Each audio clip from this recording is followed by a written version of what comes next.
Welcome everyone to our Tuesday talk. I'm Michael Robinson, the career coach here at Easter Seals Veteran Staffing Network, VSN for short. I'll be your host and presenter. In this session, we are talking about personal branding. But before I talk about that, I'd like to take a moment to cover some housekeeping items.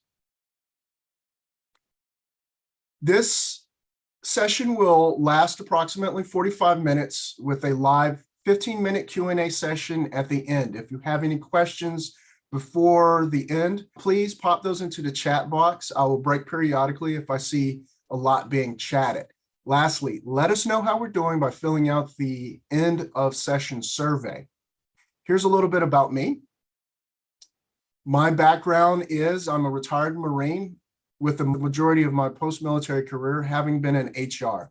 I've held positions as a hiring manager, recruiter, and career counselor.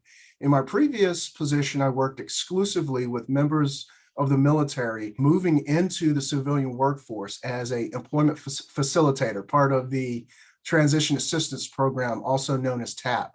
During that time, I taught more than 100 workshops to over 2,000 transitioning service members. Now, please allow me to introduce the VSN to you.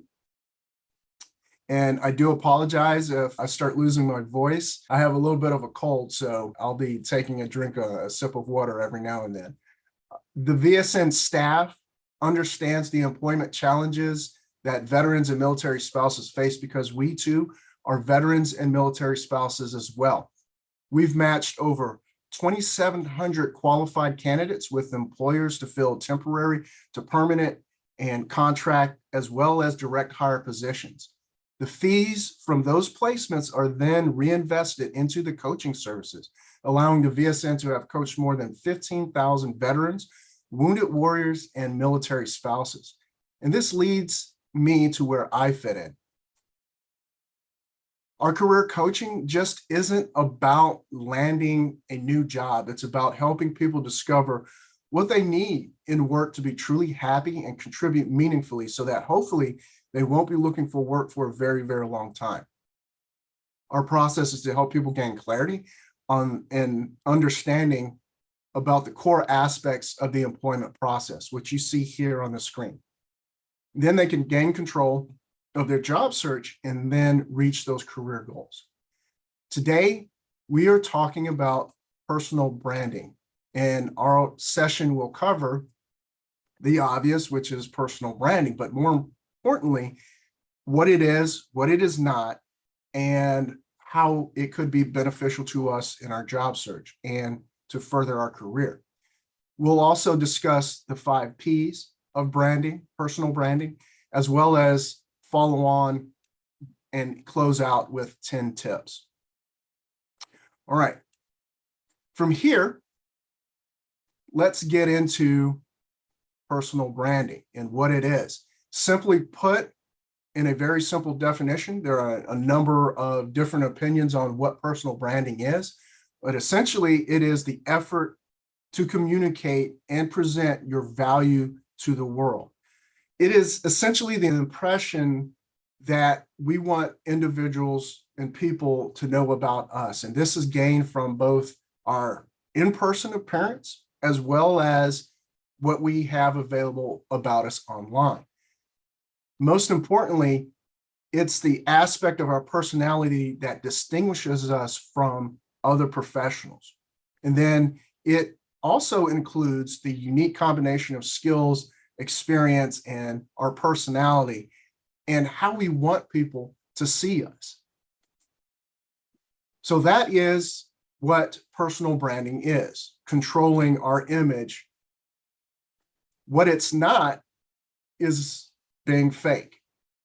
There will be a theme throughout the rest of the session that talks about authenticity, how we can be authentic in our personal brand. So we don't want to be fake. We're not trying to create an image that is not really truthfully us. It's an opportunity. It shouldn't be an opportunity for us to brag shamelessly. Yes, we do want to talk about our accomplishments and our achievements and what we've done throughout our career, but we just don't want to overly overdo it with bragging about ourselves. and it's not a passing fad.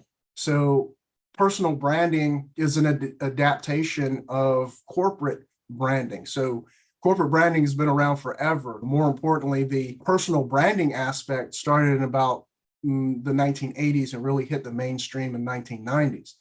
In this day and age, it's more important than it ever has been in such a tight job market. And it's not a way to position yourself as an expert. It can help, but people in your profession are going to be the ones that brand you as an expert.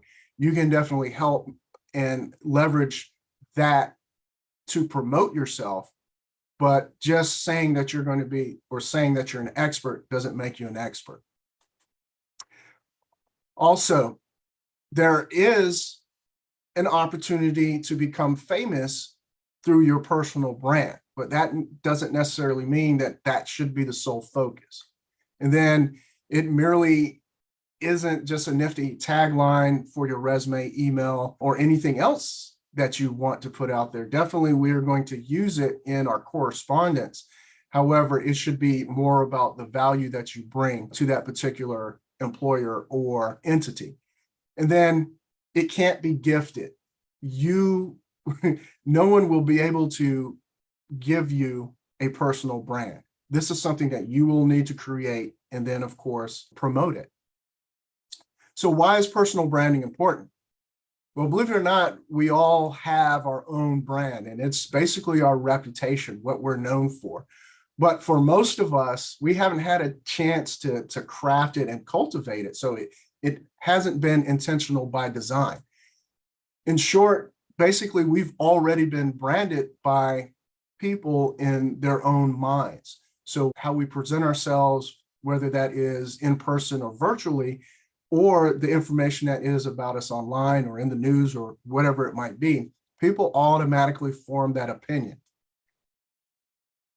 So if they have a positive impression about us, they'll remember us in our brand. And in the employment or career aspect, it could lead to future job openings or opportunities. But here's the thing, in a world that has a very short attention span, we need to make sure that we stand out from the rest quickly and efficient. And that is going to be the challenge when we have to provide, or when we are presenting ourselves to others. And we'll talk about that here in a little bit. Some of the benefits: it helps you stand out from others. You are able to create your own narrative. So when we talk about our reputation, and it's already been, we've been doing for the past, or the number of years throughout our career, has already developed a reputation. Now we are just taking what we already have and enhancing that, and hopefully improving upon that so that we can reach a broader audience. And that's what this really is, establishing a stronger online presence. And then it's going to communicate that value to employers. And it can show our expertise in our industry. A lot of people that I've coached are trying to make a career change, for example, into IT. They may be working in finance, they may be working in something else, but they have a passion for IT. They may not have the years of experience or the education, but they're making YouTube videos showing how they can build databases and things of that nature along the lines of IT. And this will help supplement this image or their brand, so that hopefully when they do get that experience, they have now enhanced their brand. It's going to hopefully increase opportunities or expose you to new opportunities, as well as it allows you to focus your energy on what's important. And what I mean by that is this has a lot to do with looking at ourselves, our strengths, our weaknesses, and how we can enhance those things. So it's going to focus our energy on what's important. As well as networking becomes a little bit easier, because hopefully your brand will speak volumes about you. And once you kind of get known in that little circle, It makes those introductions a little bit easier because people will automatically recognize that brand. Here are some types of brands. And again, I'm going to show you 6 types of brands, but there are many, many others that can go along with this, but these are going to be the most common that you'll come across. The altruists are those individuals that are committed to helping others. Think about your Oprah Winfrey's and those individuals that are out for or that promote a certain cause. Then you have the careerists. These are the individuals that are focused on their careers and advancing those. And this is their top priority. You may also run into what's known as hipsters. And these are individuals that seek originality and individuals that are usually associated with non-traditional ways that they promote their brand. You have what's called boomerangs. So boomerangs are people who simply start that controversy. And you've heard of these people and you've seen these people, but it really is about starting conversations and discussions about sensitive topics. And that's what these individuals do. So they are somewhat provocative and they generate conversation through that being controversial. You also have connectors. These are the individuals that like to bring people together for common causes, and they like creating communities. So you'll have individuals that will start groups, maybe on LinkedIn, or maybe start groups on Facebook or any of the other social media sites. So they like bringing people together for this. And then you have the selectives, which these individuals, the groups that have this brand, target a specific audience for a specific purpose. So those are the types of brands, and that is, generally speaking, what personal branding is. From here, I'm going to move to the 5 Ps of personal branding.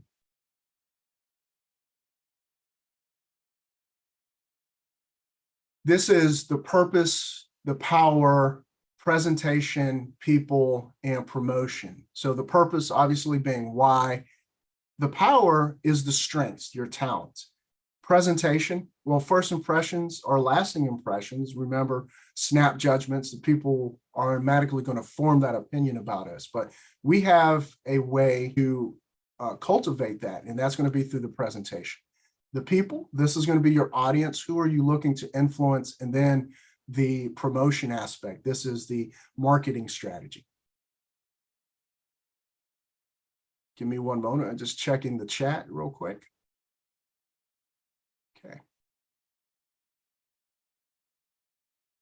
Beginning with the first P, the purpose. This is your passion, motivation. What gets you out of bed in the morning?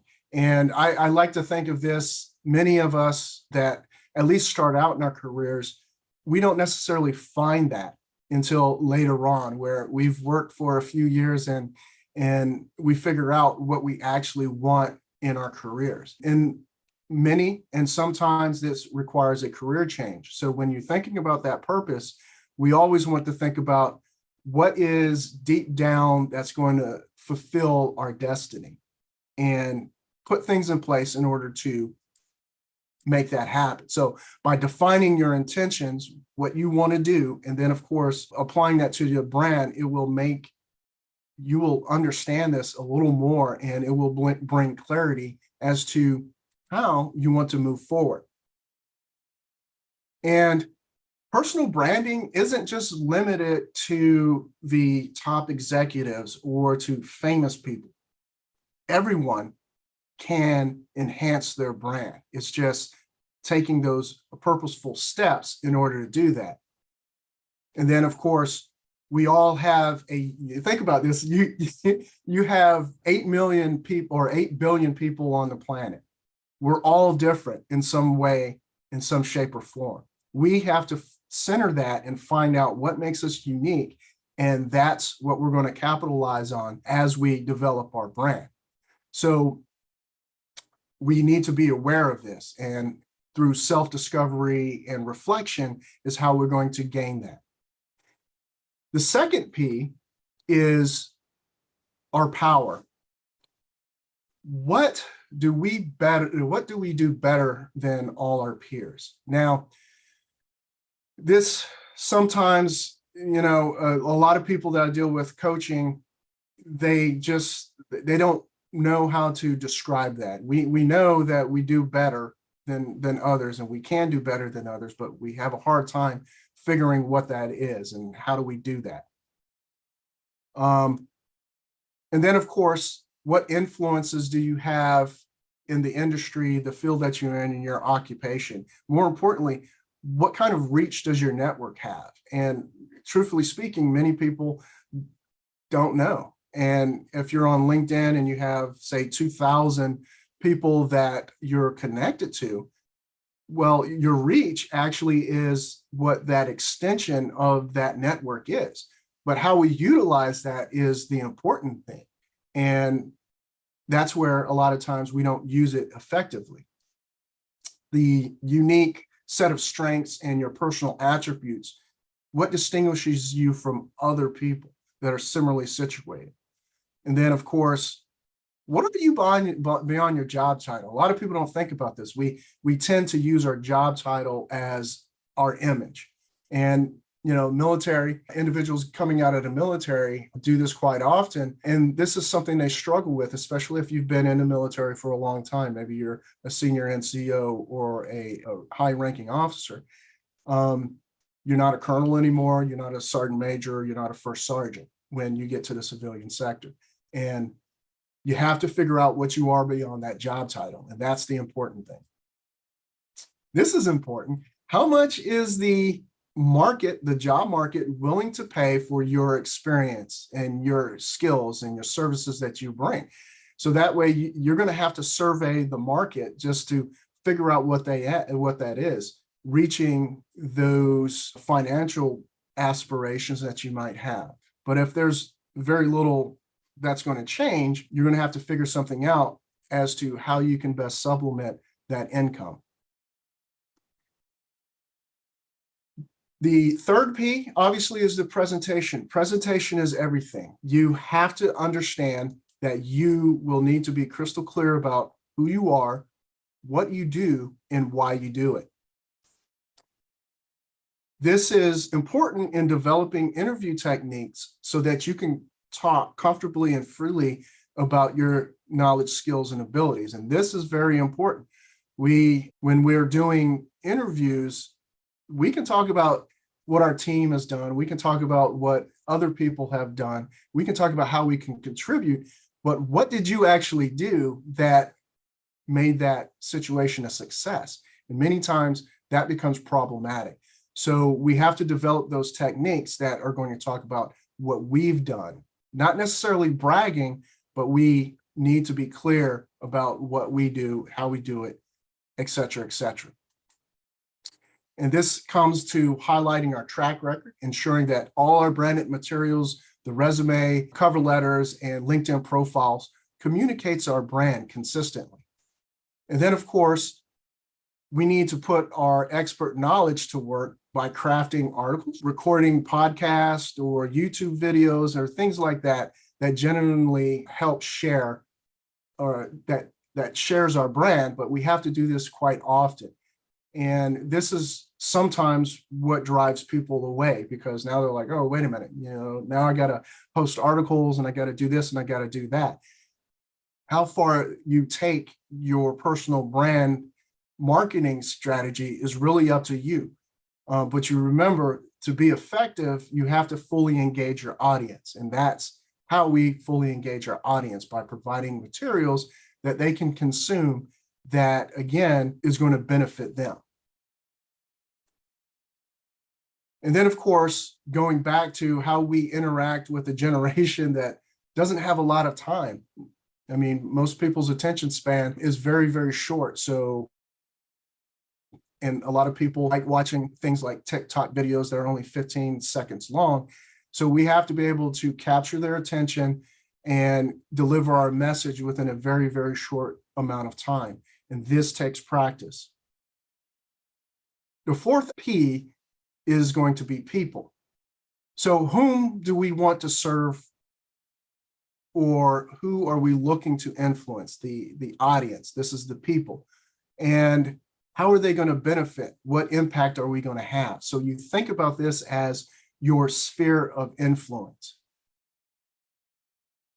And then people can detect when you're being fake. Remember, going back to what personal branding isn't.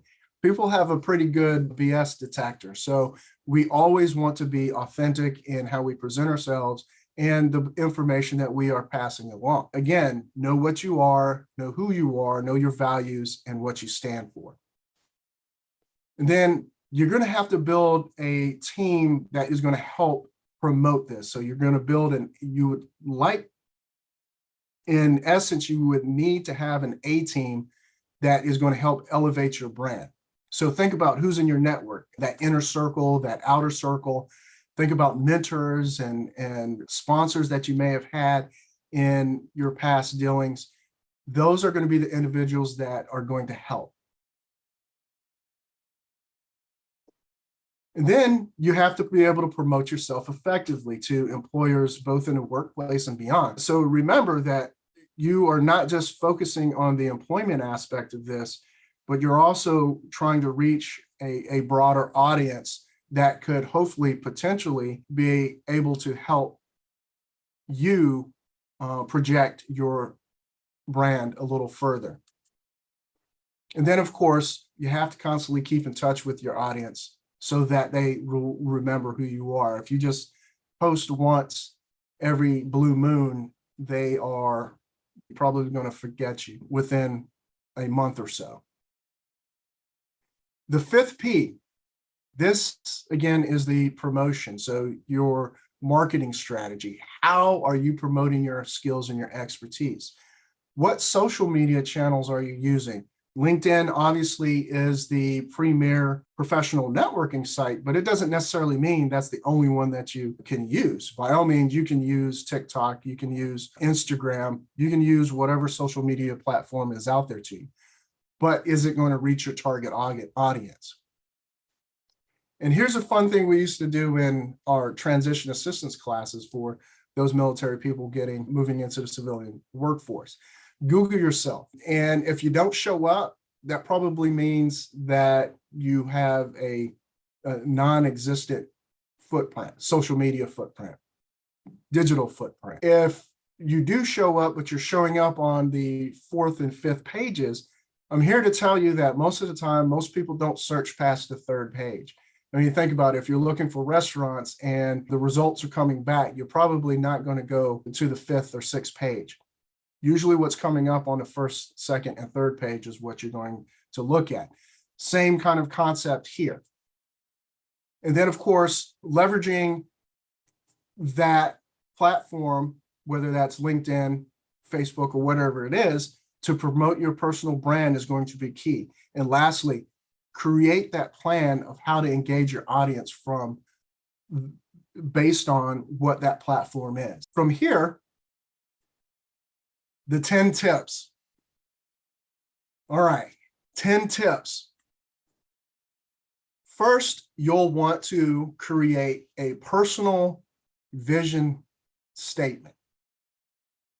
This is for you. This is how you are going to inventory your personal strengths, your weaknesses, passions, your perspectives, and your values, everything that makes you who you are. And then you want to determine the purpose behind why you want to extend that personal brand.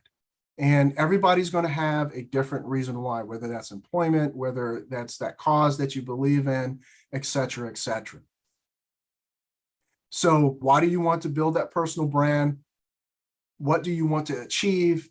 And then, of course, what goals and objectives are you looking to accomplish through your personal branding? And that's going to be different to everyone, whether that's gaining that executive corner office where you currently work, whether that's making a career change to move into something different, whatever it might be. But creating that personal vision statement is going to be key. And here are some of the components of this.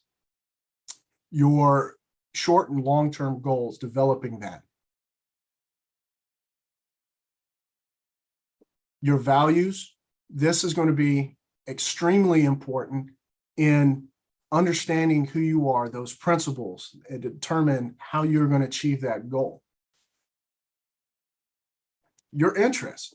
So your interest and your talents often are going to be the driving factors. If there's a mix match between your interest and what your talents are, that could create problems because sometimes they are not aligned. We may be interested in something that we just don't have the talent for. So how do we develop that? And that's going to be something you'll need to figure out.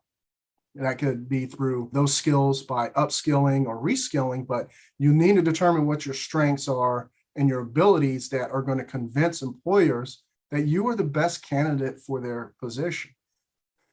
And then, of course, the mission. What differences do you want to make? And there are a number of different reasons why people do what they do. It may be for pure the money. I talk to plenty of people that say, I want to get into cybersecurity.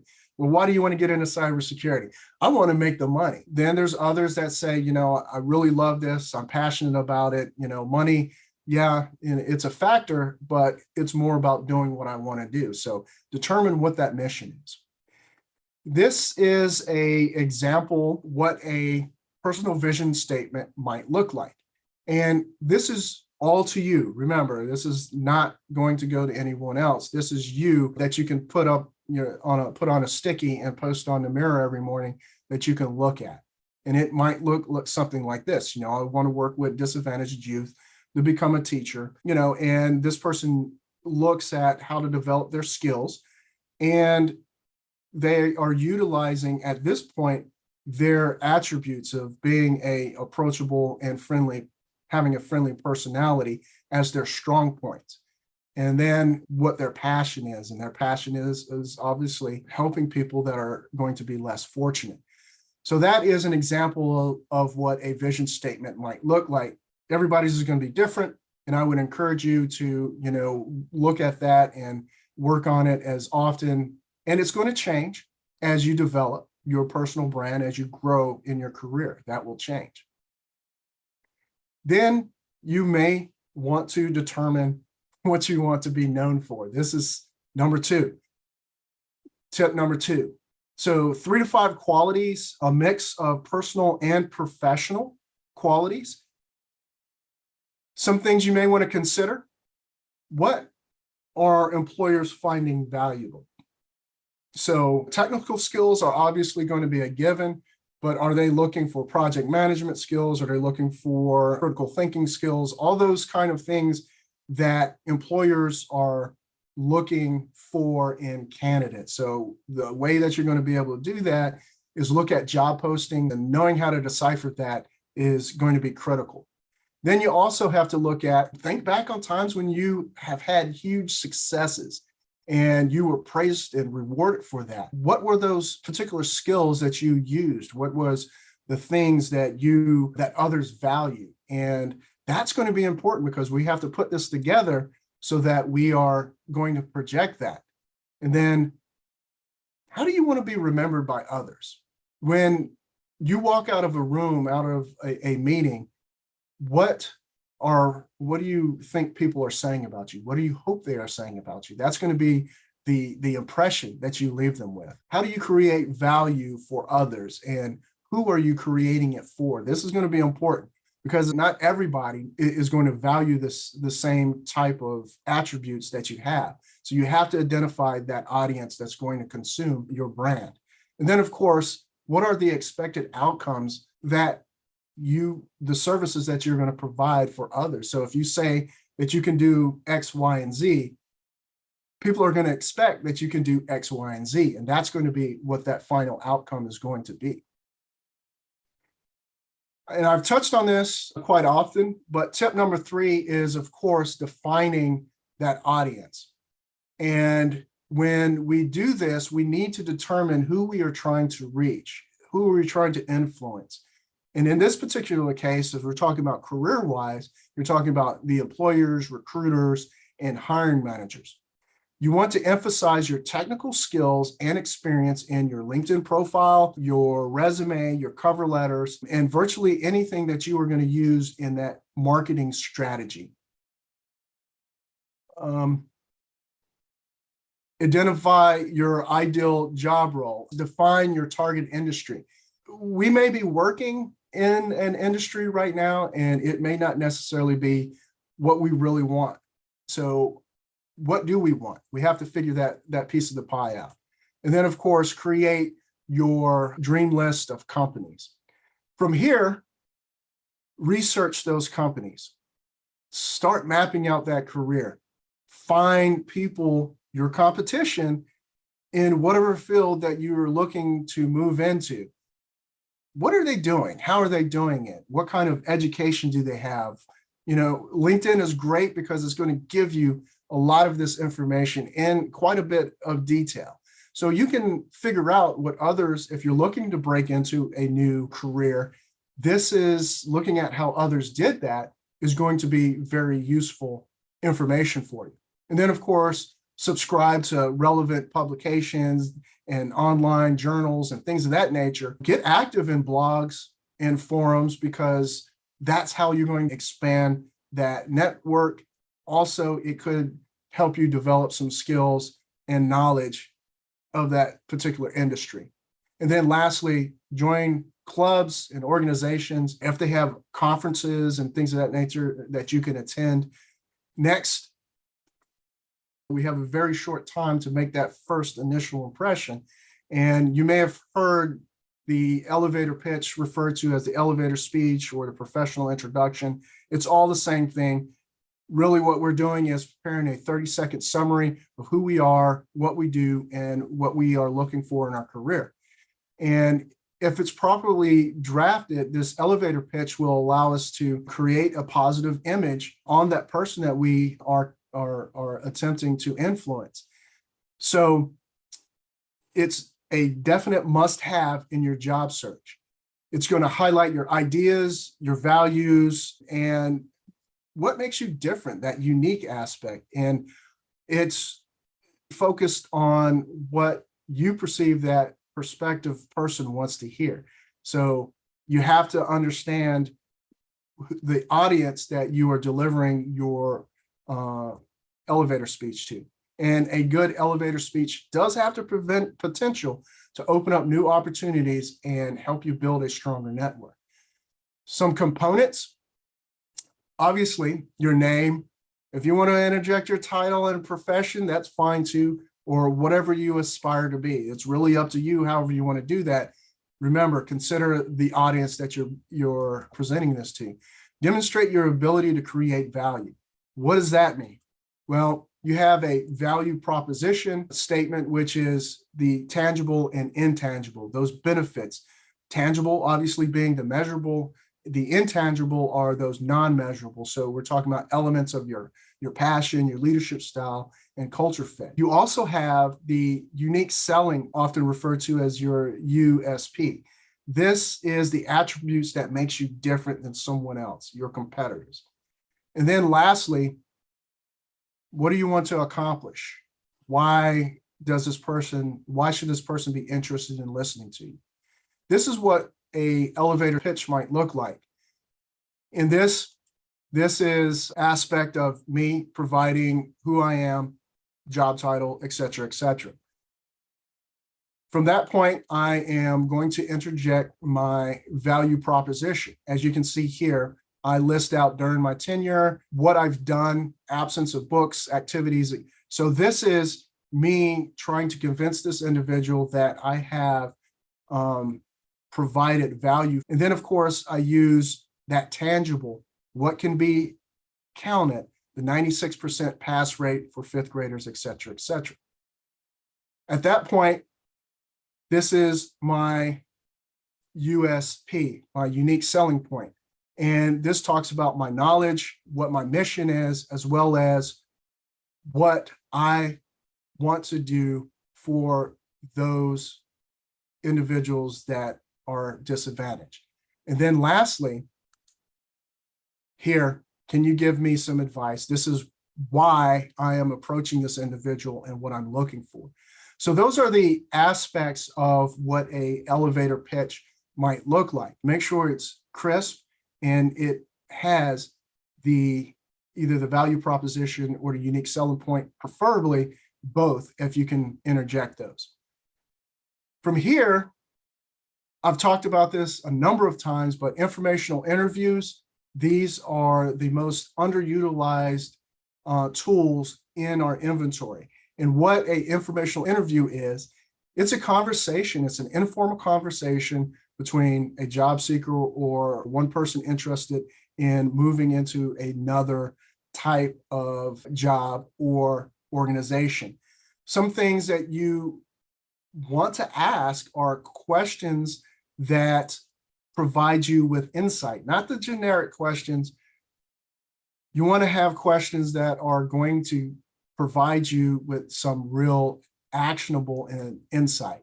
So what does the typical day look like? You're going to want to know this, because if it's not something that you're going to be able to commit to at this particular point in time, then you may want to reconsider this, or at least you're aware of what to expect. And then, of course, how did you break into the industry?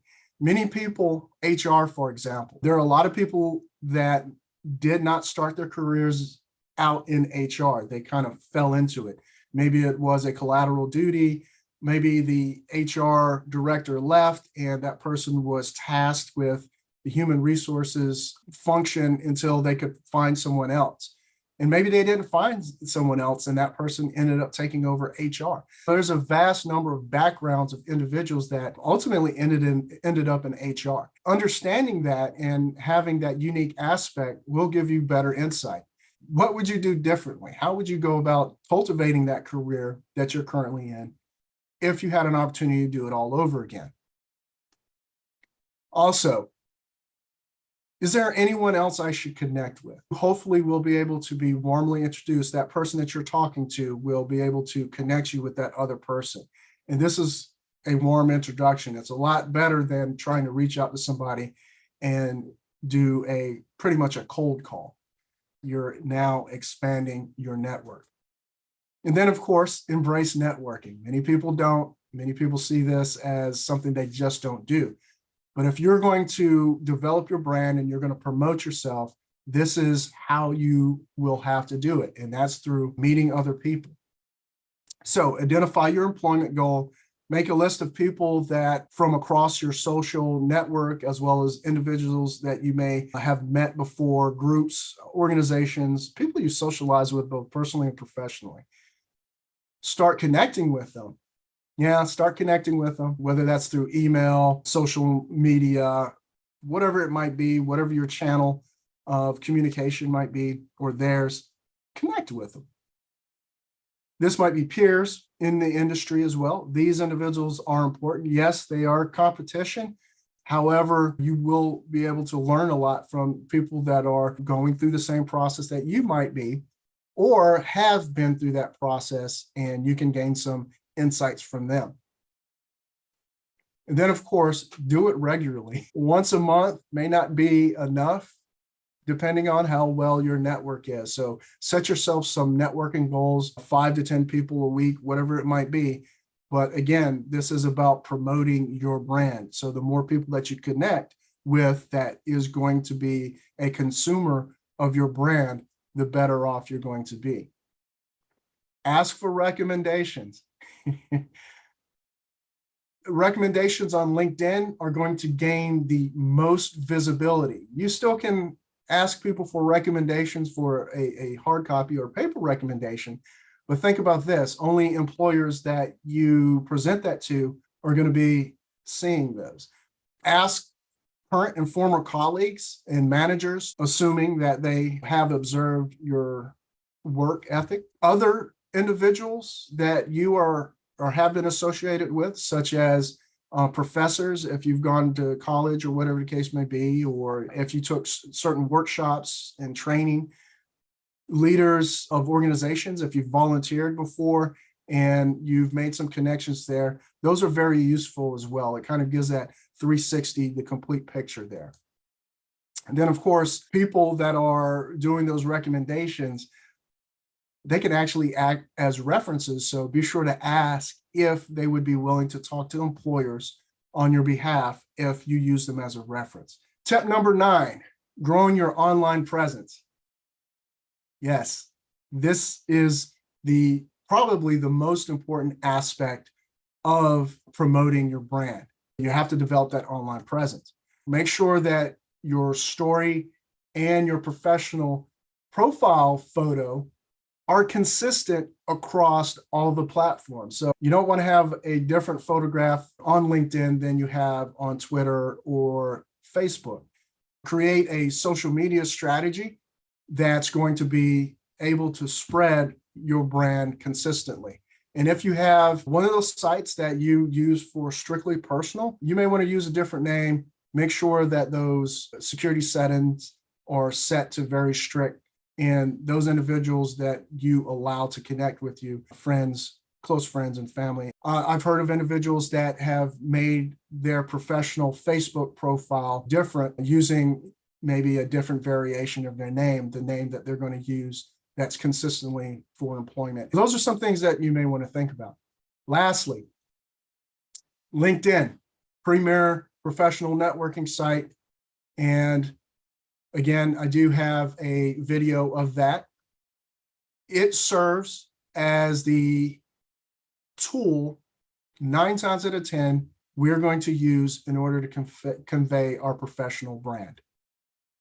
Here are some things to consider.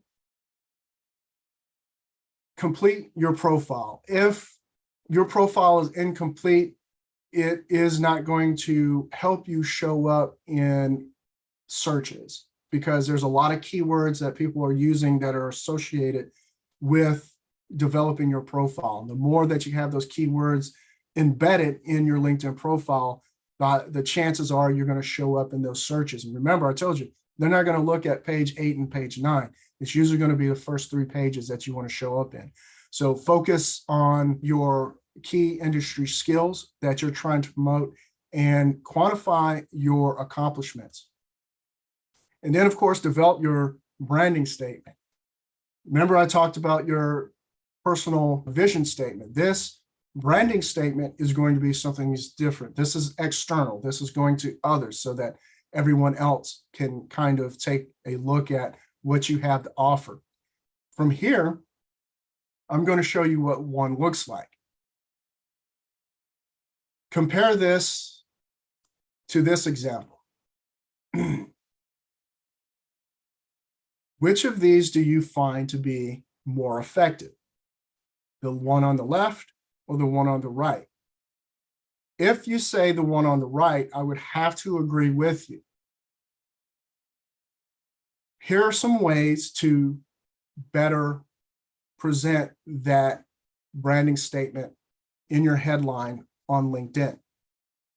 LinkedIn now allows you 220 characters. Before 2017, it was 120, similar to Twitter. But so if you haven't updated your LinkedIn profile since 2017, you may not know this, but it now has 220 characters. That's quite a bit. So you want to come up with 1 or 2 sentences that explain what you do, why you're unique, and why you're unique in your field, as this example here has put on here. It's going to sum up your experience, your skills, and your passion, but it should be easy for people to understand what you have to offer.